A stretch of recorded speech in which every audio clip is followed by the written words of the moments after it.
Teman-teman sudah sering melakukan hubungan seksual namun sampai sekarang belum dapat momongan.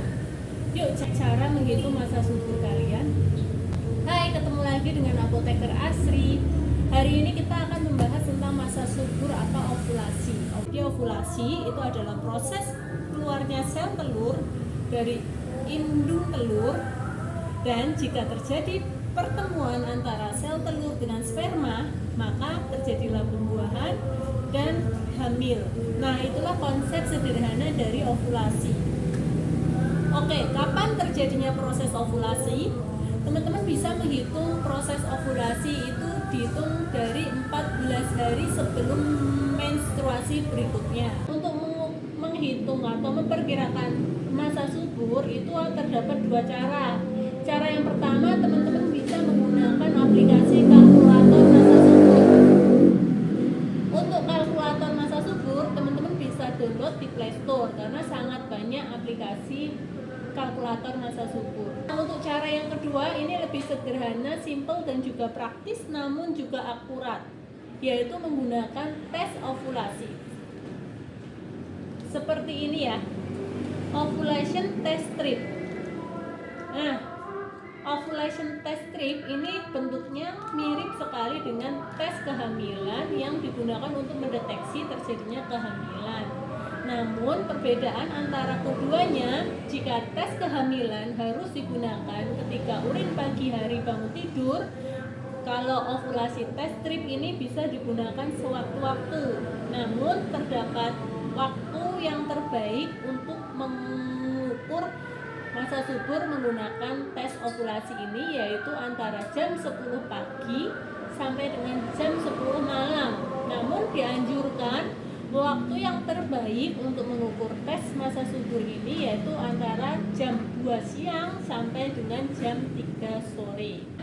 Bagaimana cara kerja tes ovulasi ini sehingga bisa mendeteksi masa subur kalian? Untuk ovulasi tes ini menggunakan pengukuran kadar LH atau yang namanya luteinizing hormone, di mana kadar LH ini akan meningkat ketika terjadinya proses ovulasi. Otomatis ketika teman-teman mengukur menggunakan tes ovulasi ini menunjukkan hasil yang positif, maka kadar hormon LH yang terdapat di dalam tubuh itu pasti dalam kondisi yang sangat tinggi.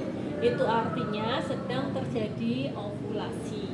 Namun buat teman-teman yang mengalami masalah PCOS itu juga harus dikonsultasikan dulu ke dokter, karena dimana pada pasien PCOS kadar LH itu juga meningkat, jadi tidak menunjukkan bahwa itu adalah masa subur kalian, khusus untuk penderita PCOS ya. Nah, cara penggunaannya itu sama dengan tes pack kehamilan, yaitu dengan menggunakan sampel urin kalian. Bisa kalian gunakan urin, tetapi sebelum menggunakan tes ovulasi ini dianjurkan untuk tidak terlalu banyak minum. Karena jika teman-teman terlalu banyak minum menyebabkan urin kalian menjadi lebih encer. Nah, itu nanti akan mempengaruhi hasil pengukuran dari kadar LH-nya. Urin kalian di sebuah wadah cawan seperti ini misalnya ya. Di sini, nah nanti tes packnya, tes stripnya dicelupkan ke dalam urin sampai di batas maksimal. Tunggu hingga 10 detik. Pengukuran dicelupkan, tunggu hingga 10 detik dan hasilnya akan keluar dalam jangka waktu kurang lebih 10 menit. Hasil positif ditunjukkan dengan adanya 2 garis merah yang tebal. Teman-teman bisa perhatikan yang ada di kemasan. Jadi garis 2 merah tebal itu menunjukkan hasil yang positif. Teman-teman bisa lihat di kemasan ya. Nah, jika hasil pengukuran menunjukkan hasil yang positif, itu tandanya kalian dalam masa ovulasi. Nah, ovulasi itu terjadi 24 jam, dalam range 24 jam. Lalu kapan baiknya kita berhubungan ketika masa ovulasi? Yaitu sesegera mungkin. Jadi ketika teman-teman cek menggunakan tes ovulasi dan hasilnya positif, maka segeralah untuk berhubungan seksual. Masa satu ovulasi hanya dihasilkan 1 sel telur saja. Nah, untuk menunjang terjadinya keberhasilan dalam proses pembuahan atau kehamilan, disarankan teman-teman juga tetap harus menjalankan pola hidup yang sehat, terutama dari pola makan kalian. Perbanyaklah makan sayur dan buah yang mengandung banyak asam folat. Kedua, perbaiki pola istirahat kalian. Ketiga, perbaiki juga pola olahraga kalian. Jadi harus tetap berolahraga, tidak perlu lama-lama, yang penting rutin dilakukan ya. Nah, begitu ya teman-teman.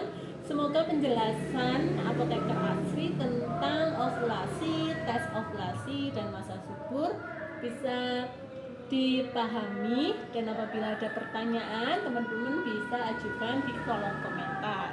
Yang belum subscribe dulu ya, agar kalian bisa mengikuti semua informasi yang apoteker asri berikan, dan kalian bisa sebarkan video ini jika kalian merasa bermanfaat. Oke, sampai jumpa di video apoteker asri selanjutnya.